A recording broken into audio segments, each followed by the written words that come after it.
holy crap, the invasion of Chicago, the invasion of Portland, the National Guard being called up from Texas and to go to Illinois, which is insane. That has happened. They're being called up from Texas, 400 of them for 2 months. Everyone from police chiefs, as we've heard in Portland, to Governor J.B. Pritzker, over in Illinois, are like, this is making everything worse. You are the one who are making it a war zone. Specifically in Chicago, ICE they claim the woman tried to ram her vehicle into them, and they opened fire on her. So they fired on her 6 times. Luckily, she is okay. But now they're charging her with a crime. They apparently screamed at her, "Do something, bitch," before they shot at her. She's now been charged again with a felony.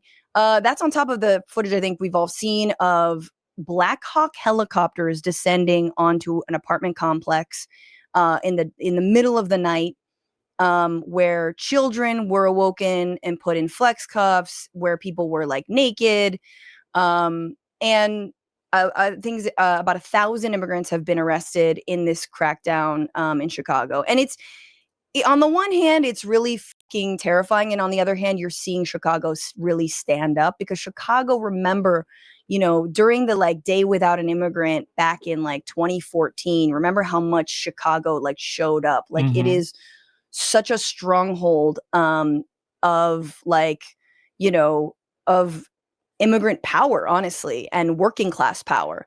And I think it's a little less atomized than Los Angeles is. Los Angeles is just a cluster of, fueling fiefdoms, right? Or feuding fiefdoms.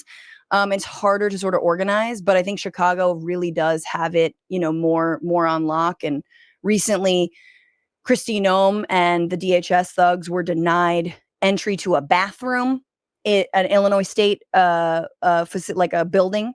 Yeah. And they were complaining now that this is like a form of violence because they were not able to go pee in this building that they want to do. Like, okay, well. That's great. Yeah. So I'm bitching about like broadly how everything has become so effing militarized and become the nightmare that the right always says that the left is actually the ones engaging in. And specifically in that, there's a propaganda machine that you got to fuel and you've got to feed in the whole ICE crackdown. And Fox News is doing its job. And in service of demonizing every leftist, and specifically the group Antifa, they had on... Is it a group, though? Oh, it's a group. There's badges and there's like, it's like the Girl Scouts really, or like Boy Scouts. It's like there's you earn different badges for different things. Yeah. Like, like you hopped a fence, or you unarrested a friend, you get this badge. Yeah, right. You bricked the Walmart, Yeah, exactly. You threw tear gas canister back. Right. You successfully added 6 people to a, unmessy polycule. Like there's definitely stages. Yeah. You unearthed an FBI plant. You unearthed an FBI plant. That's a big one that a lot of Antifa failed to gain. But anyway, so Fox News' Jesse Waters had what they called a former Antifa member on, and just watch this guy, and we're going to talk about why it's so suspicious. Mostly recruiting, working with youth. Okay, so the main question you can imagine is like, what have you been up to these days? Yeah. Former Antifa member who's still wearing a gaiter over their face and really doesn't look anything. This is a 52-year-old white guy who is... Former? Like, what's going on? Anyway, what are you up to? Mostly recruiting, working with youth, getting, and just going out, spitting out the message. And the thing is to, a lot of people get into it because they want to. On the out. Okay. There is something pathological about the right-wing obsession with Antifa. They have now come to the point where they have invented an entire culture of an organization that does not exist. Like the idea that Antifa isn't something beyond a localized group of people who are like, we're going to be the black bloc at the protest. We're going to be, you know, the anarchist contingent. Listen, we have been in left spaces for a long, long time. The idea that this is a very particularly organized group of people is fucking it's fan fiction. It's fan fiction to the point where this is clearly not a real guy. Right. So it's such fan fiction that this is not a former Antifa member, not an Antifa whistleblower who's like, you know, I'm just going out there, you know, recruiting. And this is a mashup from Decoding Fox News of another guy who they had on who was a former Mexican mafia member.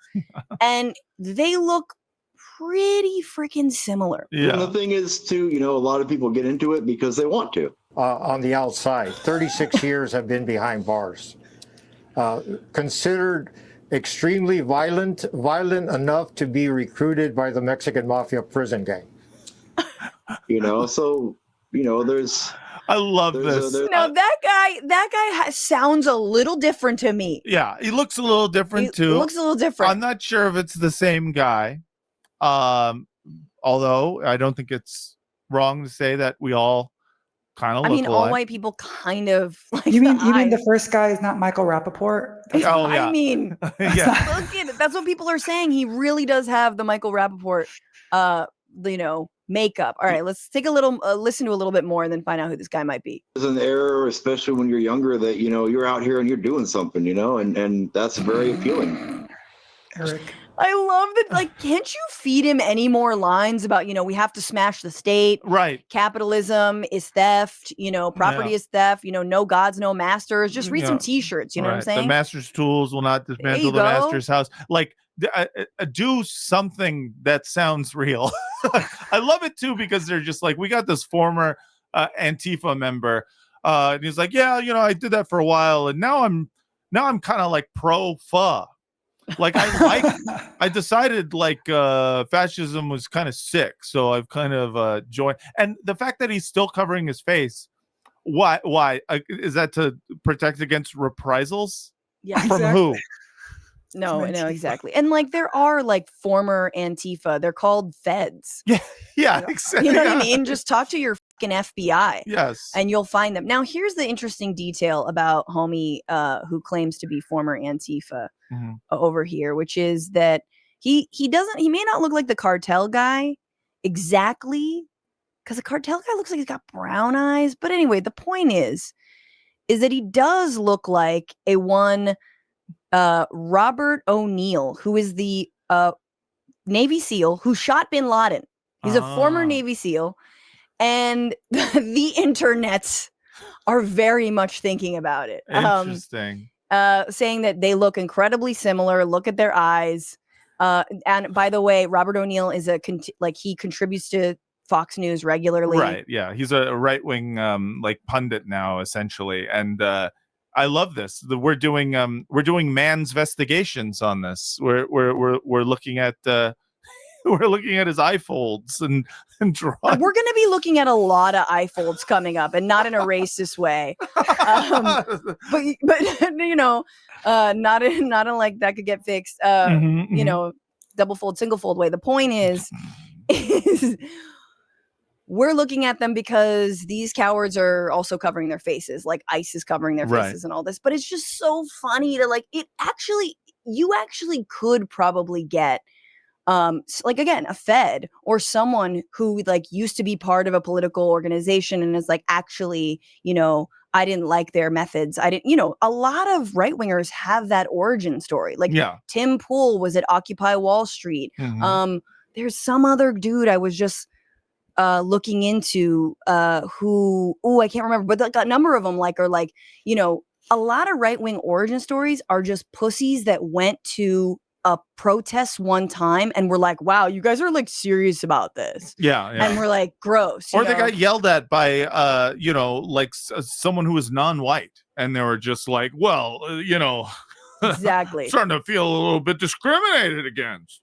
I better, hey, is there a group of white people I could hang out with where we could talk about everyone else? And then that's how they get there. Indeed. What's going on, Frantifa? If you haven't already, subscribe to this channel right now. Hit that button. And also, you can become a patron and support the show every single week. Get access to bonus episodes and exclusive merchandise. Patreon.com/bitchuationroom. Do it.